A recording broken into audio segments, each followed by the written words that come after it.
नमस्कार आम उत्कलमणि उच्च विद्यालय छात्र छात्री विकसित भारत ग्रुप रे कोई एक प्रोजेक्ट उपस्थापन करने जाऊँ जो कि आम थीम रही वोकाल फॉर लोकल।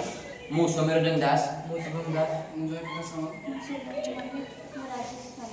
एवं आम प्रोजेक्ट नाम रही पुराणा कपड़ा व्यवहार करी आम किपरि घर पोछा प्रस्तुत करिपरिबा। बजार समस्त स्थान में घर पोछा मिल जाऊँ किंतु से अनेक खर्च आसुची से प्लास्टिक परिमाण अधिक रोचे जहाँकि मृत्तिकार सहजरे मिसी पारना कारण यह किसी दिन व्यवहार करने लोक मैंने फिंगी देउछन्ति।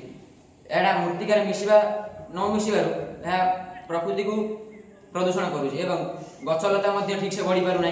पशुपक्षी मैंने अनेक रोगाक्रांत पीड़ित होती किंतु आम देखा पाचे लोक मैंने अनेक प्रकार कपड़ा व्यवहार करुँच सेगुड़ी किसी दिन पर एणे तेणे फिंगी देउछन्ति ताहा प्रकृति को विशुद्ध करुँच।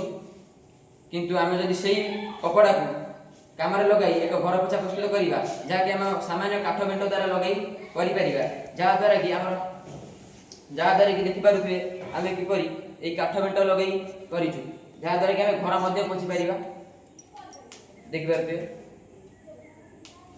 यहीपरि आमर ग्रामांचल लोक मैंने जिते बड़े बेकारी बसुन से व्यवहार करें बिक्री कर निजर पैसा रोजगार करें यह संपूर्ण भाव में मृत्तिका सहित मिसी पार कौन प्रदूषण हेब ना लोक मैंने यथासंभव यह व्यवहार कले आम पृथ्वी एक सरस सुंदर पृथ्वी परिणत हो। धन्यवाद।